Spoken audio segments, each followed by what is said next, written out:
अपनी पैरों के तलुओं में रहकर रक्षा करे। अपनी दाढ़ों के कारण भयंकर दिखाई देने वाली दुष्ट कराली देवी नखों की और ऊर्ध्वकेशिनी देवी केशों की रक्षा करे। रोम वालियों के छिद्रों में कौबेरी और त्वचा की वागीदेश्वरी देवी रक्षा करे। पार्वती देवी रक्त, मज्जा, वसा, मांस और हड्डी तथा मेद की रक्षा करे। आंतों की काल रात्रि और पित्त के मुक्तेश्वरी रक्षा करे। मूलाधार आदि कमल कोशों में पद्मावती देवी और कफ में चूड़ामणि देवी स्थित होकर रक्षा करे। नख के तेज की ज्वालामुखी रक्षा करे, जिसका किसी भी अस्त्र से भेदन नहीं हो सकता, वह अभेदा देवी शरीर की समस्त संधियों में रहकर रक्षा करे। ब्रह्माणी आप मेरे वीर की रक्षा करे। छत्तेश्वरी छाया की तथा धर्मधारिणी देवी मेरे अहंकार, मन और बुद्धि की रक्षा करे। हाथ में ब्रज धारण करने वाली वज्रहस्ता देवी मेरे प्राण, अपान, व्यान, उदान और समान वायु की रक्षा करे। कल्याण से शोभित होने वाली भगवती कल्याण शोभना मेरे प्राण की रक्षा करे। रस, रूप, गंध, शब्द और स्पर्श इन विषयों का अनुभव करते समय योगिनी देवी रक्षा करे तथा सत्वगुण, रजोगुण और तमोगुण की रक्षा सदा नारायणी देवी करे। वाराही आयु की रक्षा करे, वैष्णवी धर्म की रक्षा करे तथा चक्रणी देवी यश, कीर्ति, लक्ष्मी, धन तथा विद्या की रक्षा करे। इंद्राणी आप मेरे गोत्र की रक्षा करे। चंडिके आप मेरे पशुओं की रक्षा करे। महालक्ष्मी पुत्रों की रक्षा करे।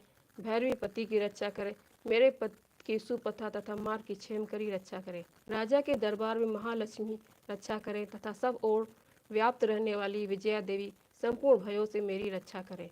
देवी, जो स्थान कवच में नहीं कहा गया है अतएव रक्षा से रहित है, वह सब तुम्हारे द्वारा सुरक्षित हो, क्योंकि तुम विजयशालिनी और पापनाशिनी हो। यदि अपने शरीर का भला चाहे तो मनुष्य बिना कवच के कहीं एक पग भी न जाए। कवच का पाठ करके ही यात्रा करे। कवच के द्वारा सब ओर से सुरक्षित मनुष्य जहाँ जहाँ भी जाता है वहाँ वहाँ उसे धन लाभ होता है तथा संपूर्ण कामनाओं की सिद्धि करने वाली विजय की प्राप्ति होती है। जिस अभीष्ट वस्तु का चिंतन करता उसको निश्चय ही प्राप्त हो जाता। वह पुरुष इस पृथ्वी पर तुलना रहित महान ऐश्वर्य का भागी होता है। कवच से सुरक्षित मनुष्य निर्भय हो जाता है, युद्ध में उसकी पराजय नहीं होती तथा वह तीनों लोकों में पूजनीय होता है। देवी का यह कवच देवताओं के लिए भी दुर्लभ है। जो प्रतिदिन नियम पूर्वक तीनों संध्याओं के समय श्रद्धा के साथ इसका पाठ करता है उसे देवी कला प्राप्त होती है। वह तीनों लोकों में कहीं भी पराजित नहीं होता। इतना ही नहीं, वह अपमृत्यु से रहित हो 100 से भी अधिक वर्षों तक जीवित रहता है।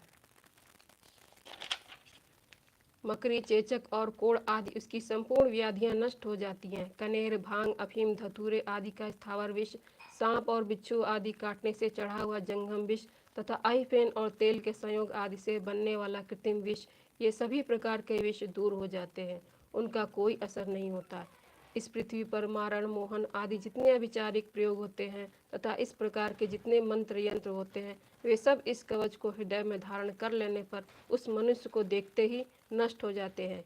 यही नहीं, पृथ्वी पर विचरने वाले ग्राम देवता, आकाशचारी देव विशेष, जल के संबंध से प्रकट होने वाले गण, उपदेश मात्र से सिद्ध होने वाले निम्न कोटि के देवता, अपने जन्म के साथ प्रकट होने वाले देवता, कुल देवता, माला, कंठमाला आदि डाकनी, शाकनी, अंतरिक्ष में विचरने वाली अत्यंत बलवती भयानक डकनियाँ, ग्रह, भूत, पिचास, यक्ष, गंधर्व, राक्षस, ब्रह्मा, राक्षस, बेताल, कुष्मांड और भैरव आदि अनिष्ट कारक देवता भी हृदय में कवच धारण किए रहने पर उस मनुष्य को देखते ही भाग जाते हैं।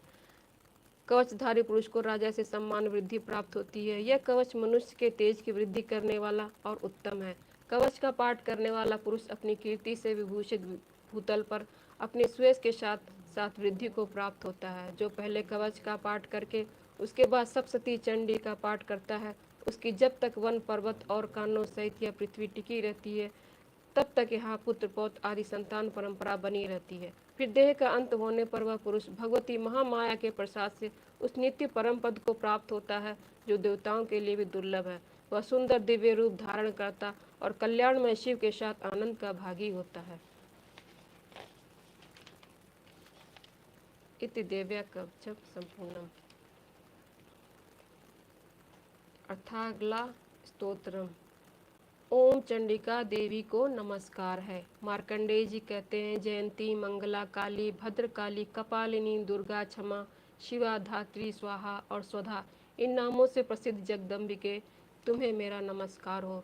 देवी चामुंडे, तुम्हारी जय हो। सब पूर्व प्राणियों की पीड़ा हरने वाली देवी, तुम्हारी जय हो।